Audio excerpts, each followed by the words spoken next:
ওই দিনের মুসিবত এমন মুসিবত কেউ কাউরে চিনবে না।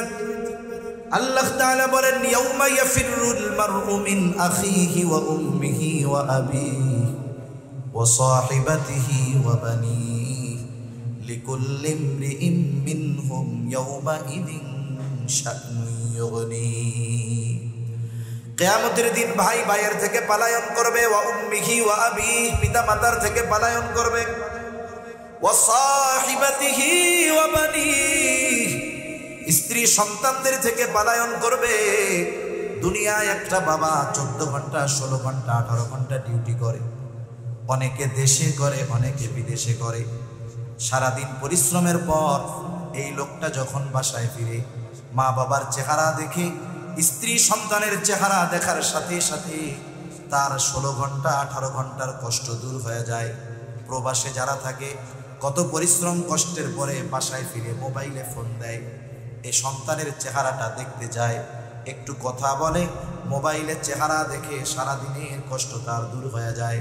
তার মানে দুনিয়ার কষ্ট দূর করার জন্য মানুষ স্ত্রীর চেহারা দেখে, সন্তানের চেহারা দেখে, মা বাবার সাথে কথা বলে, মা বাবার চেহারা দেখে। কিন্তু কিয়ামতের দিন ওই মুসিবত এমন মুসিবত, যেই দিন সন্তানের চেহারা দেখলে চিন্তা দূর হবে না, মা বাবার চেহারা দেখলে চিন্তা দূর হবে না, বরং ওই দিন মানুষেরা স্ত্রী সন্তানদের চেহারা দেখাটাকে আরো বড় মুসিবতের কারণ মনে করবে। এই জন্য একজন একজনের থেকে পালাতে থাকবে। সেই দিন সবাই নিজ চিন্তায় বিভোর থাকবে, চিন্তিত থাকবে সবাই। আমার আপনার নবীজিও চিন্তিত থাকবে, তবে সবাই চিন্তিত থাকবে নিজের জন্য, নবীজি চিন্তিত থাকবেন উম্মতের জন্য। কেমন চিন্তিত থাকবেন? একটা মানুষ যদি পেরেশানিতে থাকে, চিন্তায় থাকে, যত আরামের বিছানা দেওয়া হোক না কেন, শীতাতপ নিয়ন্ত্রিত ব্যবস্থা থাকুক না কেন, সে বিছানায় যখন শুয়ে পড়ে ঘুমের ট্যাবলেট খাইলেও তার ঘুম আসে না। পায়চারি করে, বাহিরে যায়, ছাদে যায়, হাঁটাহাঁটি করে, এক জায়গায় সে স্থির থাকতে পারে না। নবীজি কিয়ামতের দিন উম্মতের চিন্তায় এক জায়গায় থাকবেন না। নবীজি একবার চলে যাবেন হাউজে কাউসারের কাছে, না জানি তার কোন উম্মত পানি মাহরুম হয়ে যায়। আর একবার চলে যাবেন মিজানের কাছে, না জানি তার কোন উম্মত ওজনে ধরা পড়ে যায়। আবার চলে যাবেন জাহান্নামের কাছে, না জানি কোন উম্মতকে জাহান্নামে দিয়ে দেওয়া হয়। আর একবার চলে যাবেন পুলসিরাতের কাছে, না জানি কোন উম্মত পুল পাড়ি দিতে ব্যর্থ হয়ে যায়। আবার উম্মতের জন্য সুপারিশ দরকার, আল্লাহ তাআলার কাছে চলে যাবেন সুপারিশ করার জন্য। সব নবী জান্নাত অভিমুখে রওনা হয়ে যাবে, জান্নাতের দোরগোড়ায় পৌঁছিয়ে যাবে, কিন্তু জান্নাতের দরজা বন্ধ। বলে খোলো না কেন? বলে যিনি আসলে খোলা হবে তিনি আসেন নাই। কোথায় তিনি? হাসরের ময়দানে। কি করতেছেন? উম্মতের চিন্তায় বিভোর। বলে নবী ততক্ষণ পর্যন্ত জান্নাত অভিমুখে রওনা হবে না, যতক্ষণ না তার ওই উম্মত যার অন্তরে যাররা পরিমাণ হলেও ঈমান ছিল, তার ব্যাপারে যতক্ষণ আল্লাহ তাআলার পক্ষ থেকে জান্নাতের নিশ্চয়তা না আসবে, ততক্ষণ পর্যন্ত আমার আপনার নবী নিজে জান্নাত অভিমুখে রওনা হবে না। আল্লাহুম্মা বারিক আলা মুহাম্মাদিন ওয়া আলা আলি মুহাম্মাদ কামা বারাকতা আলা ইব্রাহিম ওয়া আলা আলি ইব্রাহিম ইন্নাকা হামিদুম মাজিদ। আলহামদুলিল্লাহ। ঐতিহ্যবাহী চট্টগ্রাম জেলার অন্তর্গত পটিয়া থানাধীন ঐতিহ্যবাহী জিরি মাদ্রাসার উদ্যোগে 2 দিনব্যাপী আয়োজিত ইসলামী সম্মেলনের প্রথম দিবসের সম্মানিত শ্রদ্ধেয় সভাপতি, আমন্ত্রিত উলামায়ে কেরাম, সামনে উপস্থিত মুরব্বিয়ানে কেরাম করেছেন সে মহান মানিবকে খুশি করার জন্য মহব্বতের সাথে জবান খুলে অন্তর থেকে আমরা একবার কালিমাতুশ শুকর পাঠ করি। আলহামদুলিল্লাহ। অগণিত দুরূদ ও সালাম সাইয়্যিদুল আম্বিয়া, আশরাফুল আম্বিয়া, খাতামুল আম্বিয়া ইমামুল মুরসালিন রহমাতুল লিল আলামিন মুহাম্মাদুর রাসূলুল্লাহ সাল্লাল্লাহু আলাইহি ওয়াসাল্লামের উপর আল্লাহ সুবহানাহু ওয়া তাআলা আমাদেরকে এই দুনিয়াতে অনেক নিয়ামত দান করেছেন। দামি দামি নিয়ামত আল্লাহ তাআলা আমাদেরকে দিয়েছেন। সাথে সাথে প্রতিনিয়ত আমরা আল্লাহ তাআলার অনুগ্রহের ভিতরে আছি, দয়ার ভিতরে আছি। প্রতিটা জীবনের প্রতিটা ক্ষণে ক্ষণে, প্রতিটা মুহূর্তে মুহূর্তে মহান রব আমাদের প্রতি করুণা বর্ষণ করেছেন, অনুগ্রহের ধারা তিনি আমাদের উপরে অব্যাহত রেখেছেন। এ দুনিয়াতে এমন কোনো সৃষ্টি নাই যে আল্লাহ তাআলার নিয়ামত ভোগ করতেছে না।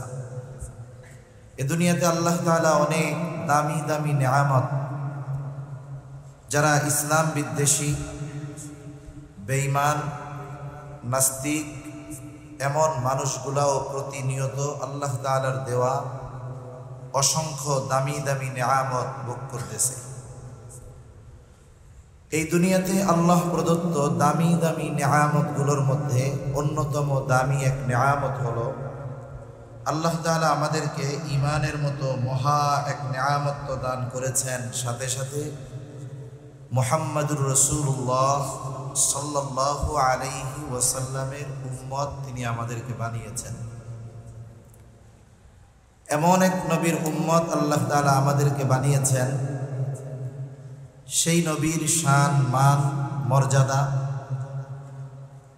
দুনিয়ার কোনো মানুষ আলোচনা করে রাসূলুল্লাহ সাল্লাল্লাহু আলাইহি ওয়াসাল্লামের যেই শান, মান, মর্যাদা পরিপূর্ণভাবে কোনো বক্তা বক্তব্যের মাধ্যমে, কোনো লেখক তার লেখার মাধ্যমে রাসূল আকরাম সাল্লাল্লাহু আলাইহি ওয়াসাল্লামের আখলাক, চরিত্রকে বলা এবং কালি দিয়ে সাদা কাগজে লিপিবদ্ধ করা অসম্ভব। কারণ রাসূল সাল্লাল্লাহু আলাইহি ওয়াসাল্লামের চারিত্রিক ব্যাপারে আল্লাহ তাআলার ঘোষণা হলো ওয়া ইন্নাকা লাআলা খুলুকিন আযীম, আপনি মহান চরিত্রে অধিষ্ঠিত। আমরা যাকে বড় বলি, আমরা যা কিছু বড় বলি, সেই বড়র একটা সীমাবদ্ধতা থাকতে পারে, কিন্তু আরশে আজিমের মালিক যেটাকে মহান বলেন, সেটা কত মহান হতে পারে, কত বড় হতে পারে, এটা আমাদের মতো সাধারণ মানুষের জন্য কল্পনায় আনাও অসম্ভব। শুধু তাই না, এমন এক নবীর উম্মত আল্লাহ তাআলা আমাদেরকে বানিয়েছেন যে এই পৃথিবীতে এমন একটা মুহূর্ত অতিবাহিত হয় না যেই মুহূর্তে আল্লাহ তাআলার নামের সাথে সাথে আমার আপনার নবীজির নাম উচ্চারিত হয় না। এই পৃথিবীর প্রতিটা মুহূর্তে আল্লাহ তাআলার নামের সাথে মুহাম্মাদুর রাসূলুল্লাহ সাল্লাল্লাহু আলাইহি ওয়াসাল্লামের নাম উচ্চারিত হতে থাকে। যেমন মুসলিম বিশ্বে সর্বপ্রথম ফজরের আজান শুরু হয় ইন্দোনেশিয়া থেকে নিয়ে, এভাবে একেবারে চলতে থাকে আফ্রিকার দেশ মৌরিতানিয়া পর্যন্ত। ইন্দোনেশিয়া থেকে নিয়ে মৌরিতানিয়ার এই সময়ের দূরত্ব হলো 9 ঘন্টা। তার মানে ইন্দোনেশিয়াতে যখন সুবহে সাদিক হয়, ফজরের ওয়াক্ত হয়, তার ঠিক 9 ঘন্টা পরে ওই মৌরিতানিয়ায় ওখানে ফজরের ওয়াক্ত হয়। তাহলে ইন্দোনেশিয়া থেকে শুরু হলো ফজরের আজান। এক ধারাবাহিকতায় এই আজান গোটা পৃথিবীব্যাপী ফজরের আজান চলে কমপক্ষে 9 ঘন্টা। কয় ঘন্টা? 9 ঘন্টা। আজানের মধ্যে আল্লাহ তাআলার বড়ত্বের কথা বলার সাথে সাথে আমার আপনার নবীজির কথা আছে না নাই? আছে। আবার নামাজ চলতেছে, নামাজের মধ্যে আমার আপনার নবীজির কথা আছে না নাই? মজলিস চলতেছে, নবীজির কথা আছে না নাই? দোয়া চলতেছে,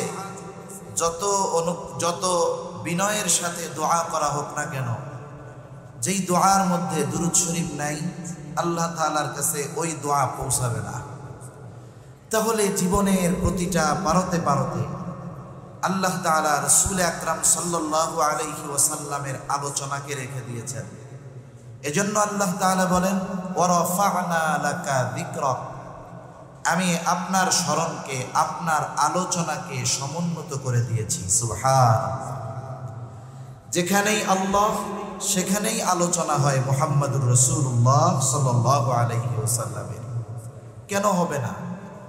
কারণ আল্লাহ তাআলা আমার আপনার নবীজির সম্মান ওই পর্যন্ত পৌঁছিয়ে দিয়েছেন। আমার আপনার নবীর আগে এ দুনিয়াতে 1 লক্ষ মতান্তরে 2,24,000 নবী রাসূল আগমন করেছেন।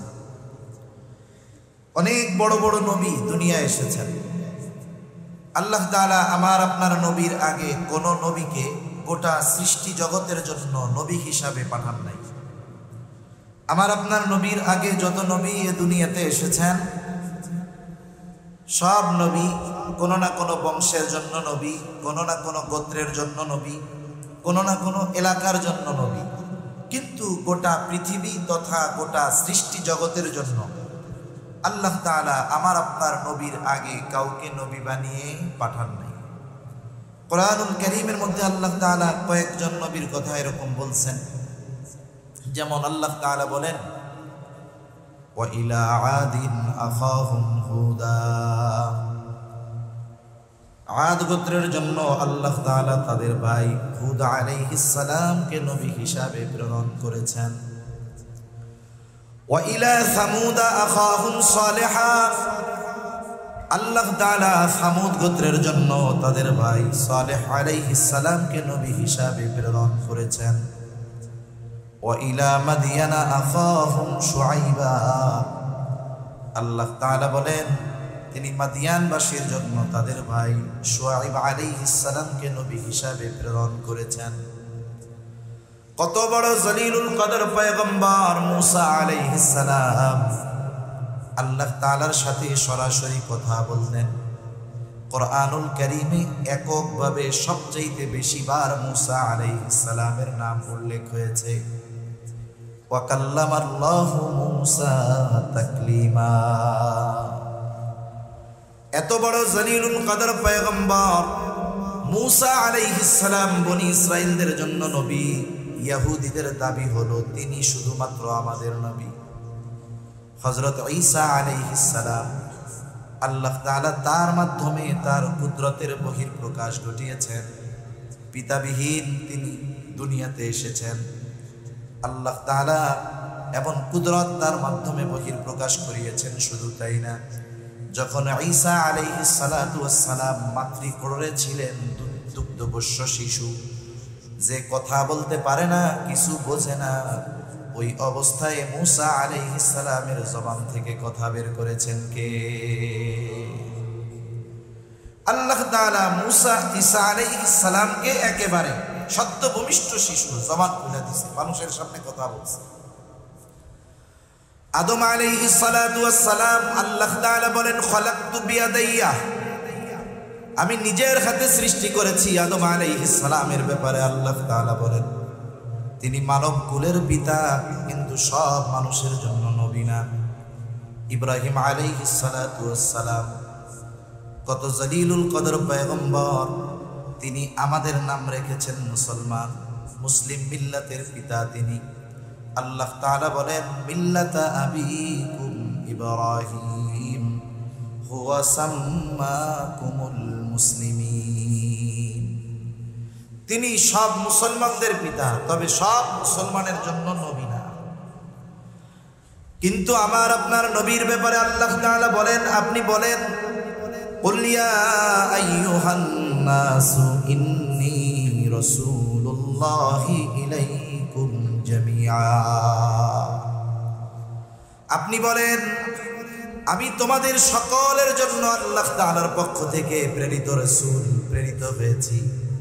তাহলে আমার আপনার নবী কোন গোত্র, কোন বংশ, শুধুমাত্র আরবের জন্য নবী নয়। আল্লাহ তাআলা জানিয়ে দেন আমার আপনার নবী হলেন সকলের জন্য নবী। এই সকলের জন্য নবী দ্বারা কি শুধু এই পৃথিবীবাসী তাদের জন্য নবী, বা শুধুমাত্র মানুষ আমার আপনার নবী কি শুধু তাদের জন্য নবী? বিষয়টা এমন নয়, বরং গোটা সৃষ্টিকুলের সকলের জন্য নবী হলেন আমার আপনার নবী।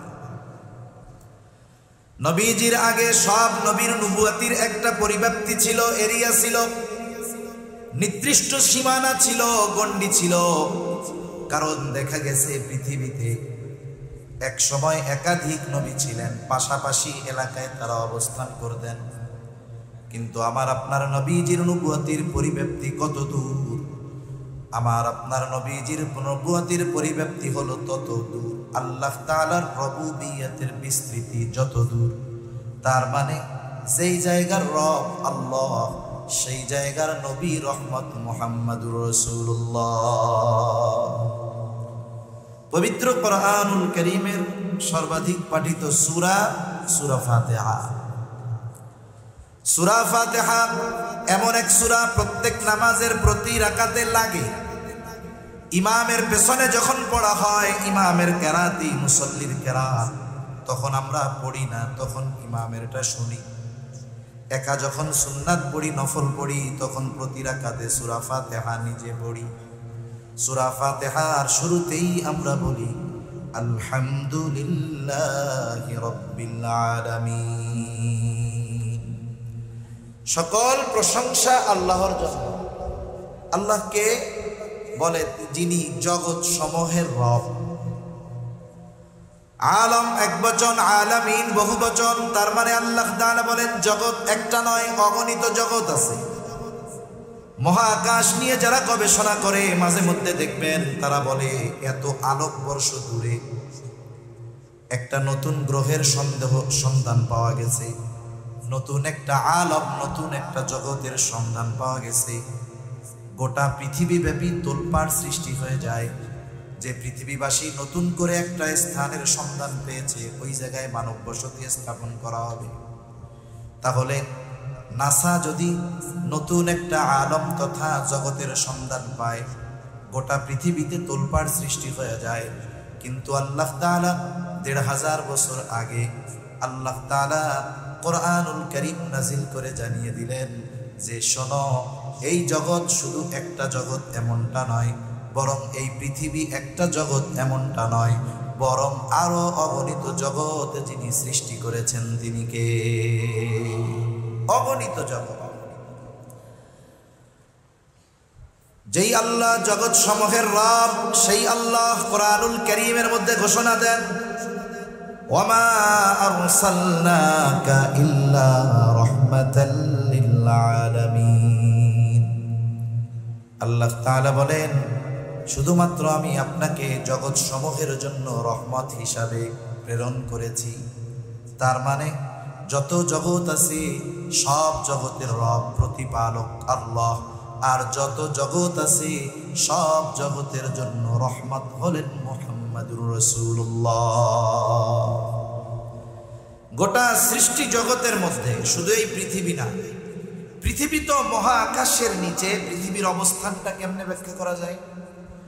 মহাকাশের নিচে পৃথিবীর অবস্থানটা হলো সমুদ্রের মধ্যে এক ফোঁটা পানির যেমন অবস্থান, মহাসমুদ্রের মধ্যে এক ফোঁটা পানি যেমন, প্রথম আসমানের নিচে পৃথিবীর অবস্থান তেমন। তার মানে এটা গোনার মধ্যেই কিছু নেই। এত সুবিশাল আল্লাহ তাআলা এই প্রথম আসমানকে আল্লাহ তাআলা সৃষ্টি করেছেন, আর এর নিচে সব গ্রহগুলো।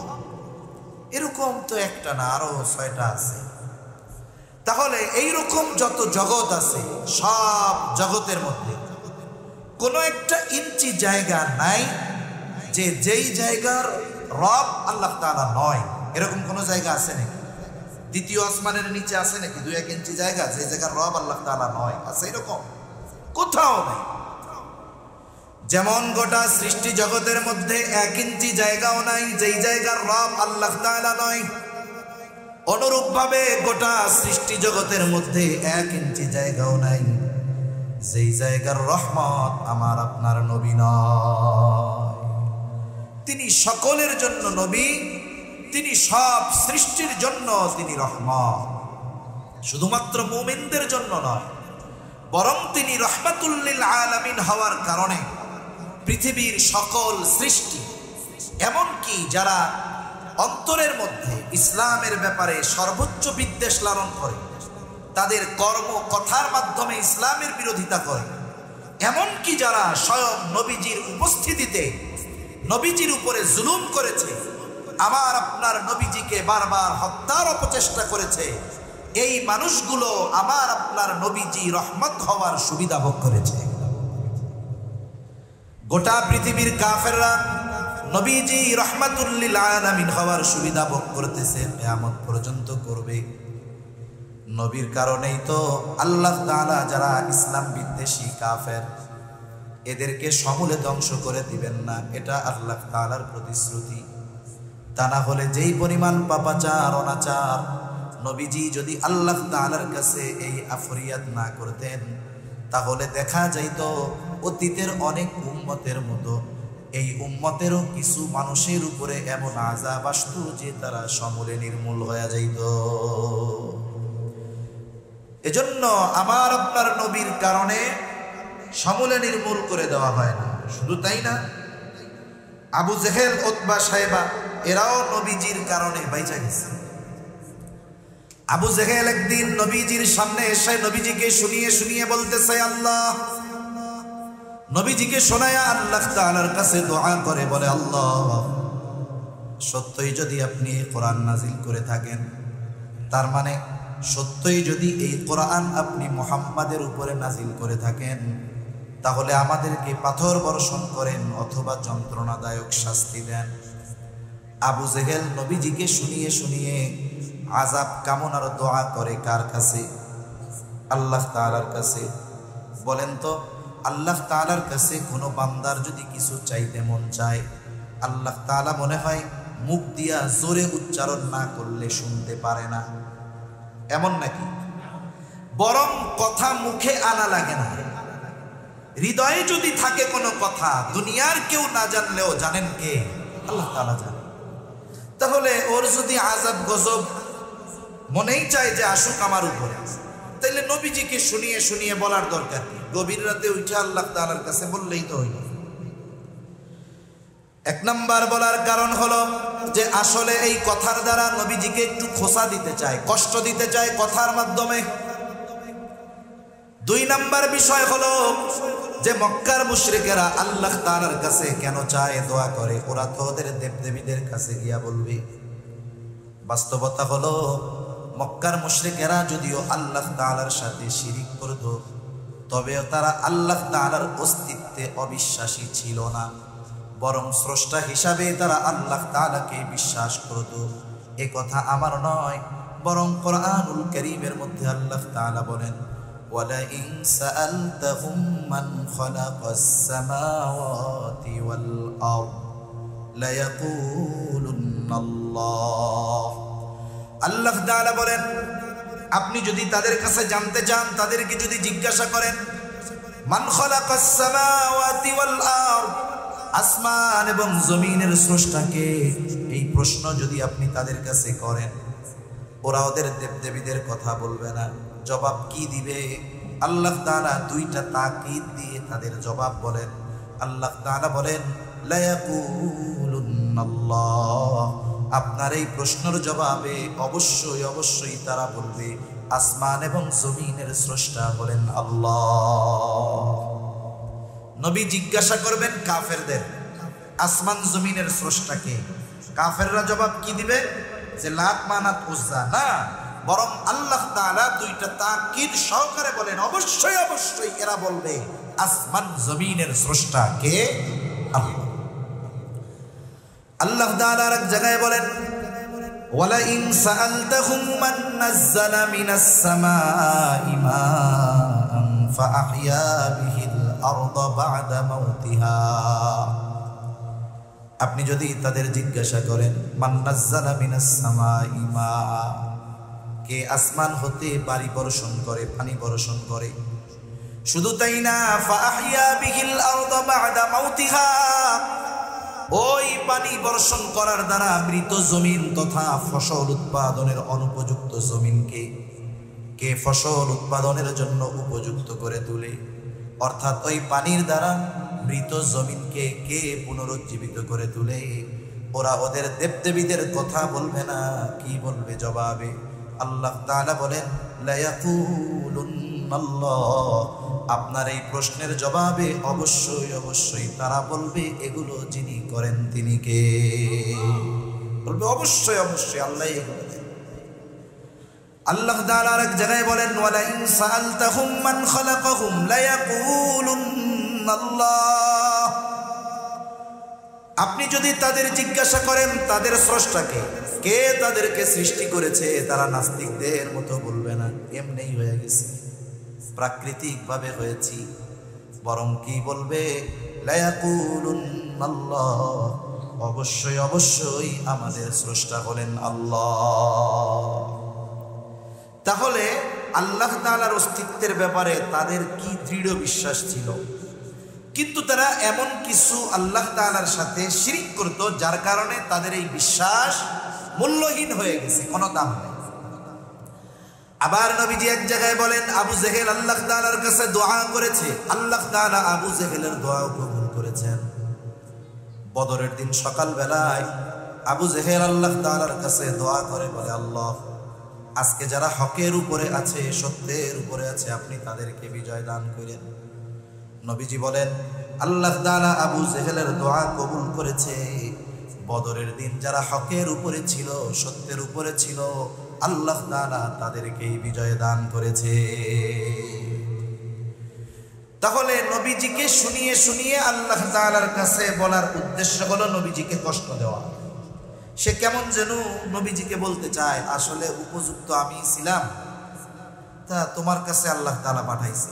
ও কেমন যেন আল্লাহর কাছে বলে, আল্লাহ আমি কত প্রভাবশালী মানুষ, আমার পেছনে কত লোক আছে, আমার সম্পদের অভাব নাই, আমার মতো লোক থাকতে আপনি ওনার কাছে কোরআন নাজিল করলেন, এটা কেমন হইল? এর আগে আমারে পাথর মেরে শেষ করে দিলেন না কেন?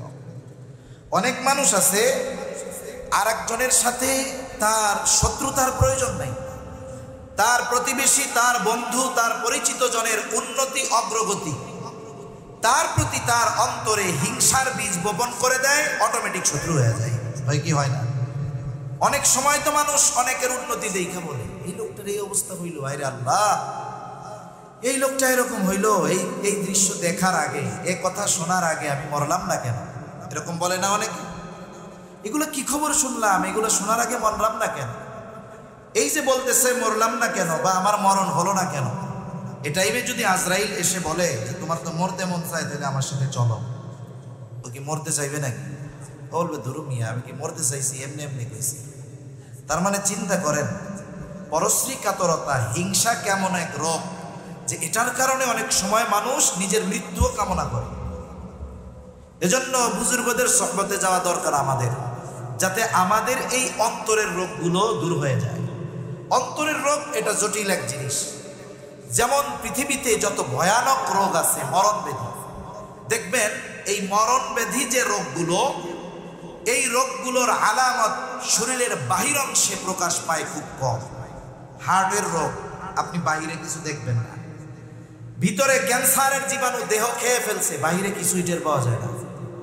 এই হিংসা হলো মানুষের ঈমান ধ্বংস করা, আমল ধ্বংস করার অন্যতম এক রোগ। এজন্য আল্লাহ তাআলার কাছে দোয়া করা, যারা এই রুহানি চিকিৎসক, অন্তর পরিশুদ্ধ করার চিকিৎসক, যারা হক্কানি বুজুর্গানে দ্বীনের সোহবতে গিয়ে আমাদের দিলগুলাকে পরিষ্কার করা দরকার, ঠিক কিনা বলেন?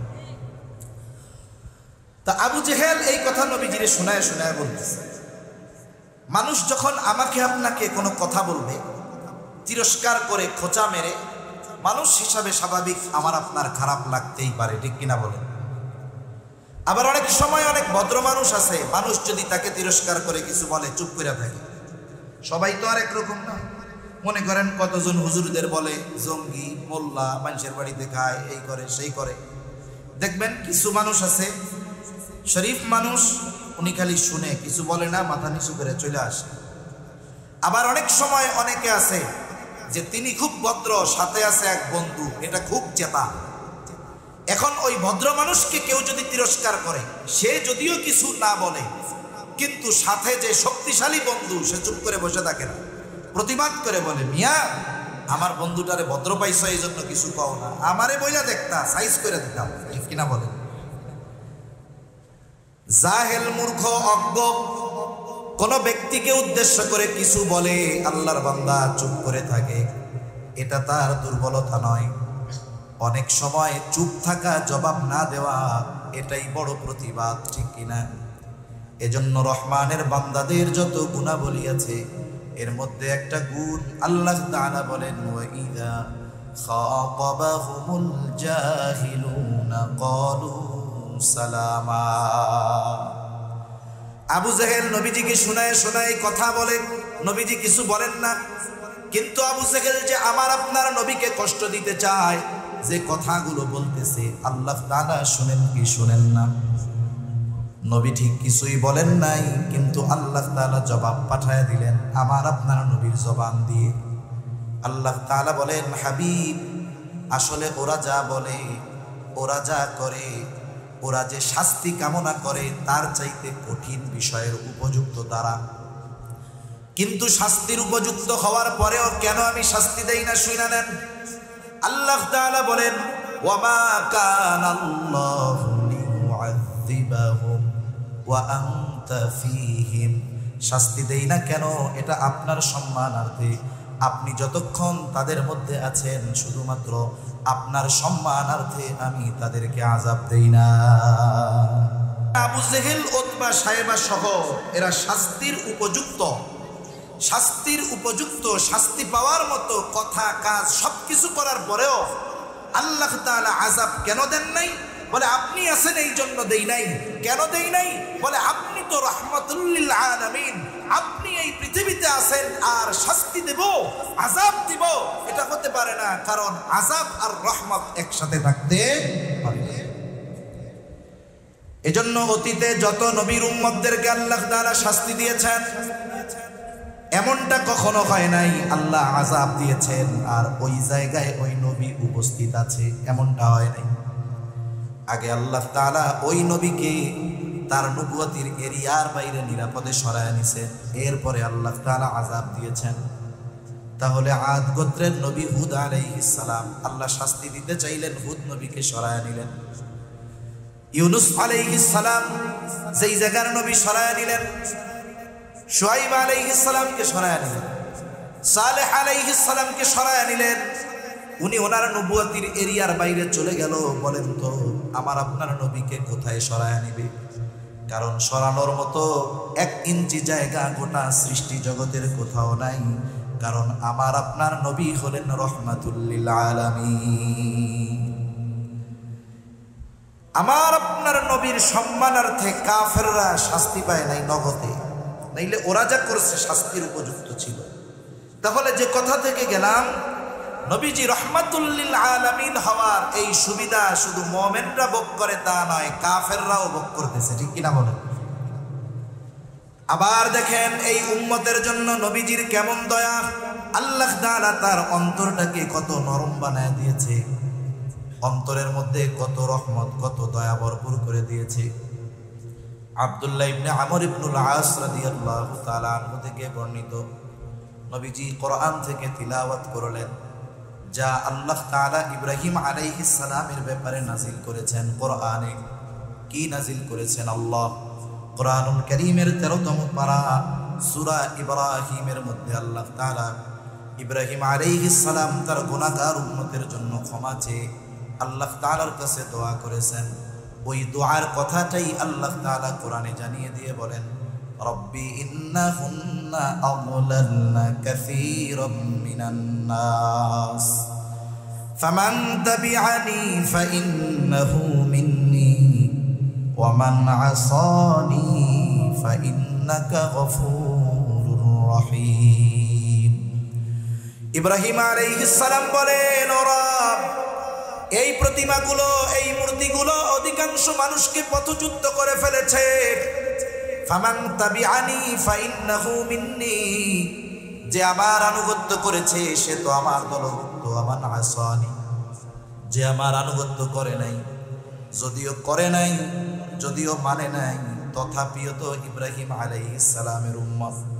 কারণ আমার আপনার নবীজির নবুয়তির পরে কিয়ামত পর্যন্ত যত মানুষ আসবে, যত মানুষ আছে, যত মানুষ দুনিয়া থেকে চলে গেছে, যে যে ধর্মের অনুসারী হোক না কেন, সকল মানুষই আমার আপনার নবীজির উম্মত।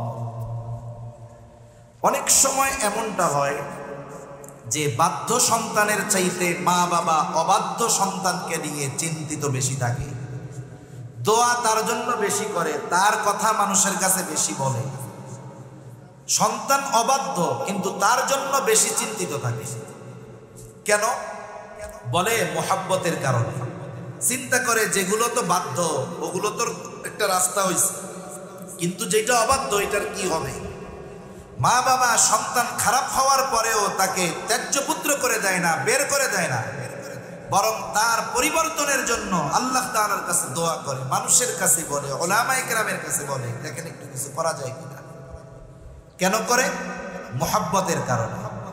বলেন তো, মা বাপ সন্তানকে যত মোহাব্বত করে তার চাইতে নবী তার উম্মতকে মোহাব্বত কম করে না বেশি করে? কত বেশি করে এটা মাপা যাবে না, পরিমাপ করা যাবে না। কত ভালোবাসে। আসলে আমাকে আপনাকে ভালোবাসে কে, দুনিয়াতেও এটা মোটামুটি বোঝা যায়। মুসিবতে বিপদে যে পাশে থাকে আসলে সে ভালোবাসে। মুখ দিয়া শুধু বললে হবে না ভালোবাসি ভালোবাসি, কিন্তু বিপদের সময় নাই। বাস্তবে এই সব মানুষ ভালোবাসে না। বাস্তবে ভালোবাসে তারা বিপদে পাশে থাকে যারা। এই দুনিয়ার বিপদ চোখ বন্ধ হবে, বিপদ শেষ। আসল বিপদ তো কিয়ামতের দিন, আসল বিপদ তো মুসিবতের দিন। দুনিয়ার বিপদে, দুনিয়ার মুসিবতে সন্তান যদি বিপদে পড়ে বাবা সাহায্যের জন্য দৌড়িয়ে যায়, ভাই বিপদে পড়লে ভাই যায়, বাবা পড়লে ছেলে যায়, ছেলে পড়লে বাবা যায় সাহায্য করার জন্য। বলেন তো, কিয়ামতের দিন যখন কেউ মুসিবতে পড়বে, বাবা মুসিবতে পড়লে সন্তান কি বাবার পাশে এসে দাঁড়াবে নাকি? ওই দিনের মুসিবত এমন মুসিবত কেউ কাউরে চিনবে না। আল্লাহ তাআলা বলেন, ইয়াউমা ইয়াফিরুল মারউ মিন আখিহি ওয়া উম্মিহি ওয়া আবিহি ওয়া সাহিবাতিহি ওয়া বানিহি লিকুল্লি ইমরিইম মিনহুম ইয়াউমা ইযিন শা'নুন ইউগনি। কিয়ামতের দিন ভাই ভাইয়ের থেকে পলায়ন করবে, ওয়া উম্মিহি ওয়া আবিহি, পিতা মাতার থেকে পলায়ন করবে, ওয়া সাহিবাতিহি ওয়া বানিহি, স্ত্রী সন্তানদের থেকে পলায়ন করবে। দুনিয়ায় একটা বাবা 14 ঘন্টা 16 ঘন্টা 18 ঘন্টা ডিউটি করে, অনেকে দেশে করে অনেকে বিদেশে করে। সারাদিন পরিশ্রমের পর এই লোকটা যখন বাসায় ফিরে মা বাবার চেহারা দেখে, স্ত্রী সন্তানের চেহারা দেখার সাথে সাথে তার 16 ঘন্টা 18 ঘন্টার কষ্ট দূর হয়ে যায়। প্রবাসে যারা থাকে কত পরিশ্রম কষ্টের পরে বাসায় ফিরে মোবাইলে ফোন দেয়, এই সন্তানের চেহারাটা দেখতে যায়, একটু কথা বলে, মোবাইলের চেহারা দেখে সারাদিনের কষ্ট তার দূর হয়ে যায়। তার মানে দুনিয়ার কষ্ট দূর করার জন্য মানুষ স্ত্রীর চেহারা দেখে, সন্তানের চেহারা দেখে, মা বাবার সাথে কথা বলে, মা বাবার চেহারা দেখে। কিন্তু কিয়ামতের দিন ওই মুসিবত এমন মুসিবত, যেই দিন সন্তানের চেহারা দেখলে চিন্তা দূর হবে না, মা বাবার চেহারা দেখলে চিন্তা দূর হবে না, বরং ওই দিন মানুষেরা স্ত্রী সন্তানদের চেহারা দেখাটাকে আরো বড় মুসিবতের কারণ মনে করবে। এই জন্য একজন একজনের থেকে পালাতে থাকবে। সেই দিন সবাই নিজ চিন্তায় বিভোর থাকবে, চিন্তিত থাকবে সবাই। আমার আপনার নবীজিও চিন্তিত থাকবে, তবে সবাই চিন্তিত থাকবে নিজের জন্য, নবীজি চিন্তিত থাকবেন উম্মতের জন্য। কেমন চিন্তিত থাকবেন? একটা মানুষ যদি পেরেশানিতে থাকে, চিন্তায় থাকে, যত আরামের বিছানা দেওয়া হোক না কেন, শীতাতপ নিয়ন্ত্রিত ব্যবস্থা থাকুক না কেন, সে বিছানায় যখন শুয়ে পড়ে ঘুমের ট্যাবলেট খাইলেও তার ঘুম আসে না। পায়চারি করে, বাহিরে যায়, ছাদে যায়, হাঁটাহাঁটি করে, এক জায়গায় সে স্থির থাকতে পারে না। নবীজি কিয়ামতের দিন উম্মতের চিন্তায় এক জায়গায় থাকবেন না। নবীজি একবার চলে যাবেন হাউজে কাউসারের কাছে, না জানি তার কোন উম্মত পানি পানি মাহরুম হয়ে যায়।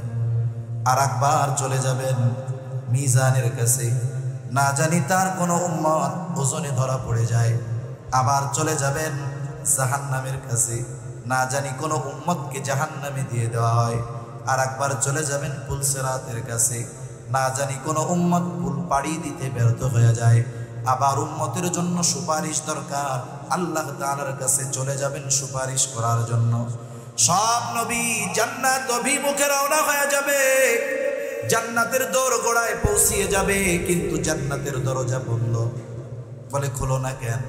বলে যিনি আসলে খোলা হবে তিনি আসেন নাই। কোথায় তিনি? হাসরের ময়দানে। কি করতেছেন? উম্মতের চিন্তায় বিভোর।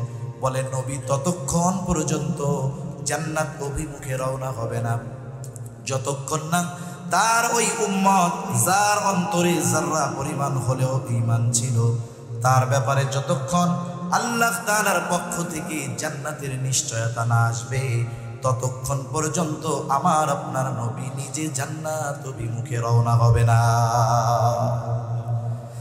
তাহলে বাস্তবতা হলো, মা বাবা কতটুকু ভালোবাসে তার চাইতে বেশি ভালো আমার আপনার নবী আমাকে আপনাকে বাসে। ইব্রাহিম আলাইহিস সালাম তার উম্মতকে ভালোবাসে, এই জন্য আল্লাহ তাআলার কাছে কেমন যেন বলতে চায়, ও রব, যারা আমার আনুগত্য করে নাই তারাও তো আমার উম্মত, ফাইন্নাকা গফুরুর রহিম। কেমন যেন বলতে চায়, আপনি তো গফুর, আপনি তো রহিম, আপনি চাইলে আমার এই গুনাহগার উম্মত গুলোকেও মাফ করে দিতে পারে। وقال عيسى عليه السلام إن تعذبهم فإنهم عبادك وإن تغفر لهم فإنك أنت العزيز الحكيم। ঈসা আলাইহিস সালাম তার গুনাহগার উম্মতের জন্য আল্লাহ তাআলার কাছে দোয়া করে বলে, ইন তুআযিবুহুম ফাইন্নাহুম ইবাদুক, আপনি যদি তাদেরকে শাস্তি দেন তারা তো আপনারই বান্দা, ওয়া ইন তাগফির লাহুম ফাইন্নাকা আনতাল আজিজুল হাকীম, আর আপনি যদি তাদেরকে মাফ করে দেন, আরে আপনি তো আজিজ, আপনি তো হাকিম, আপনি মহাপরাক্রমশালী, মহাপ্রজ্ঞাময়।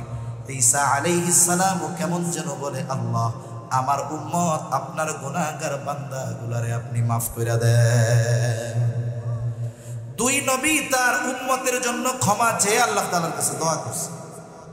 নবীজি উম্মতের কথা তো সব সময় অন্তরে আছে। যার বাবা মারা গেছে সব সময় অন্তরে বাবার কথা থাকে না? থাকে। কিন্তু যখন আরেকজনের বাবাকে দেখে বাবার কথা একটু তখন বেশি মনে পড়ে। নবীজি সব সময় উম্মতের চিন্তা করেন, কিন্তু দুই নবী যখন উম্মতের ব্যাপারে দোয়া করছে উম্মতের কথা একটু বেশি মনে পড়ে গেছে। এবার নবীজি কি করলেন? ফারাফা ইয়াদাইহি ওয়া ক্বালা আল্লাহুম্মা উম্মতি উম্মতি ওয়া বাকা।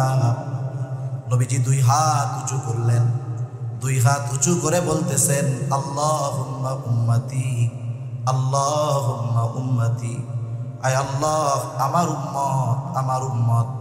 আর দুই চোখ দিয়ে অজরে পানি ঝরে পড়তেছে। নবীজি কান্না করেন আর এটা বলতেছেন, আমার উম্মত, আমার উম্মত।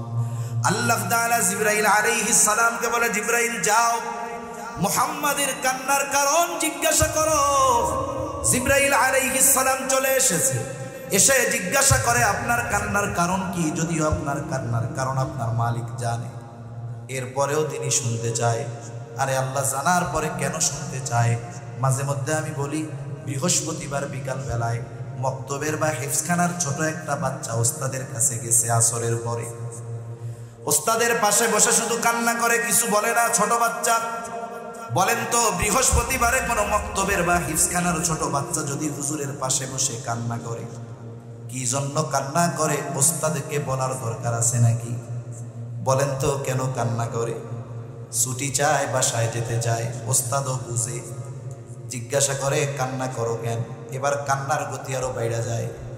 ও চিন্তা করে আমি কাঁদতেছি কেন? হুজুর বোঝার পরেও আবার জিজ্ঞাসা করে কেন? হুজুর বলে, তুমি যতই কান্নাকাটি করো লাভ নাই, কারণ আগে কও।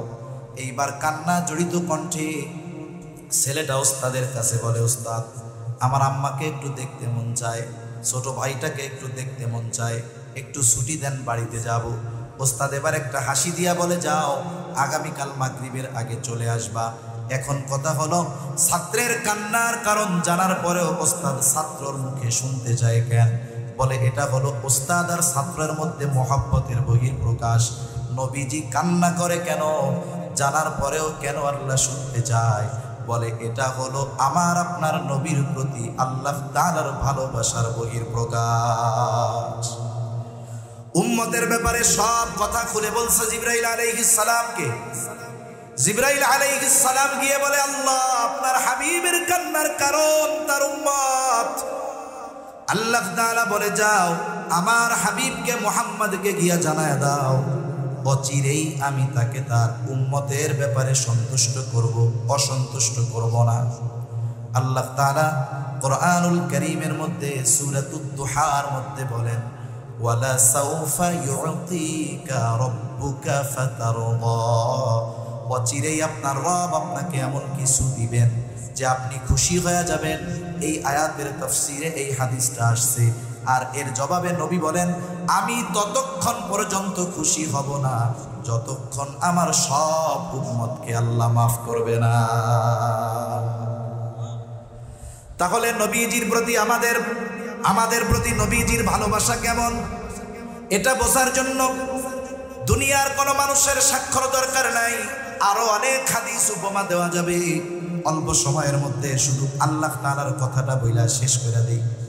কারণ দুনিয়ার অনেক মানুষ আছে, হাজার মানুষের বিপরীতে একজনের কথাকে গ্রহণযোগ্য ধরা হয়। হাজার মানুষ একদিকে আর এক ব্যক্তি একদিকে, ঠিক কিনা বলেন? আল্লাহ রাব্বুল আলামিন স্বয়ং নিজে জানিয়ে দেন নবীজির আমাদের প্রতি কত মায়া, কত দয়া, কত মোহাব্বত, কত ভালোবাসা। আল্লাহ তাআলা সেই কথা কোরআনুল কারীমের মধ্যে বলেন, লাকাদ জাআকুম রাসূলুম মিন আনফুসিকুম আজিজুন আলাইহি মা আনিতুম হারিসুন আলাইকুম বিল মুমিনিনা রাউফুর রহিম। আল্লাহ তাআলা বলেন, তোমাদের মধ্য থেকে তোমাদের জন্য এমন একজন রাসূল এসেছেন। কেমন সেই রাসূল? আল্লাহ তাআলা এক নাম্বার বলেন, আজিজুন আলাইহি মা আনিতুম, তোমাদের জন্য যেটা কষ্টের সেটা তার জন্য কষ্টের। তার মানে তিনি হলেন সমব্যথী। তোমরা যেটাতে কষ্ট পাও তিনিও সেটাতে কষ্ট পায়। এটা আবার কেমন কথা? আমার হাত কেটে গেছে, আমার পা কেটে গেছে, হাত ভেঙে গেছে, কষ্ট তো আমি পাবো, আপনি কেমনে পাবেন? এই যে একজনের কষ্টে আরেকজন যে কষ্ট অনুভব করে, এটার মূল কালেকশন হলো মোহাব্বত, ভালোবাসা। মনে করেন একজনের ছোট বাচ্চা 2 বছর 3 বছর বয়স, 2 বছরের বাচ্চা গভীর রাত প্রচন্ড জ্বরাক্রান্ত, এতটা জ্বর গা ফেটে যায়, চোখগুলো টলমল করতেছে পানিতে, জ্বরের যন্ত্রণায় কষ্টে ছোট বাচ্চার জবান দিয়ে কষ্টের আওয়াজ বের হচ্ছে, আহ। গভীর রাত, দোকানও খোলা নাই, ডাক্তারের কাছে নেওয়ার কোনো উপায় নাই। সন্তানের এত কষ্ট, পাশে বসে আছে তার মা বাবা। যাদের সন্তান আছে অনুধাবন করতে পারবেন।